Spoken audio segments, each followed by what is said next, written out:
这是一份来自公元3026年的文明修复档案。你对河马的记忆是错的，你脑子里那个圆润、可爱、带点卡通感的形象和真实档案数据完全不符。非洲的记录显示，这种动物每年杀死的人比狮子、鳄鱼和豹子加起来还多。你以为你了解它？你不了解。河马，一种被人类严重误读的非洲大型动物。我们先看数据，成年河马体重可达3吨，嘴巴能张开将近150度，咬合力超过8000牛顿，这个数字是狮子的2倍以上。它的犬齿可以长到50厘米，不是用来吃肉的。河马是素食动物，这些牙齿的唯一功能是战斗。在陆地上，河马的短跑速度可以达到每小时30到40公里，比绝大多数人类快得多。而且它不是在追猎物，它只是在生气。非洲的统计数据显示，每年约有500人死于河马攻击，这个数字超过了狮子，也超过了豹子和鳄鱼。河马被认为是非洲对人类最致命的大型陆地哺乳动物之一。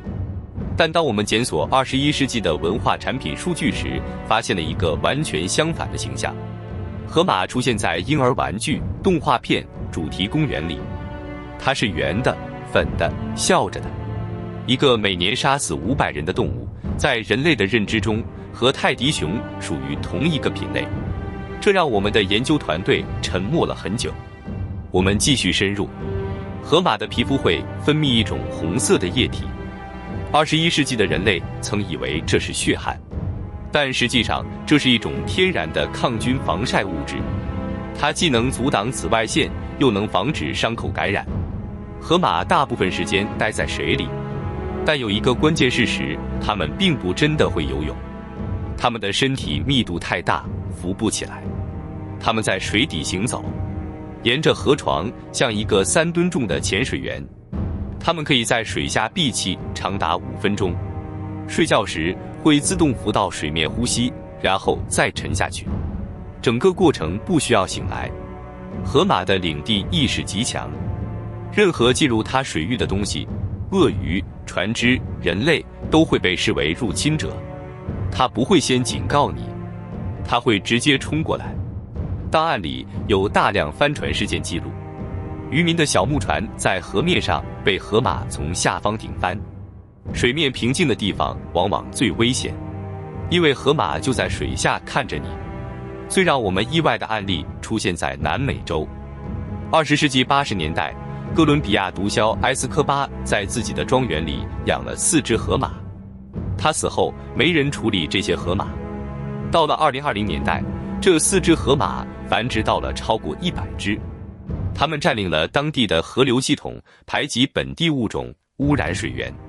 一个毒枭的私人爱好变成了整个国家的生态灾难。哥伦比亚政府最终不得不启动河马控制计划，但面临一个棘手的问题：公众舆论。因为在人类的认知里，河马是可爱的，杀一只破坏生态的入侵动物，在生态学上完全合理。但要杀一只看起来可爱的动物，在社会舆论中几乎不可能通过。这暴露了一个深层的认知偏差：人类对其他物种的保护意愿和这个物种的实际生态价值几乎无关，和它的外形有关。圆的、大眼睛的、看起来笨笨的就值得保护，尖牙、鳞片、细长的就不值得同情。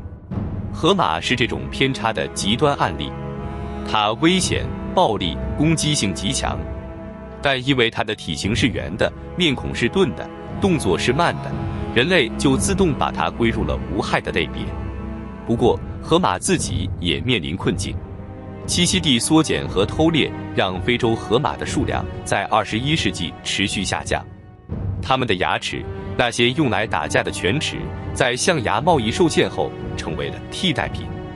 人类先是误解它，然后消费它的形象，最后还在猎杀它。这个流程在人类与大型动物的关系中反复出现。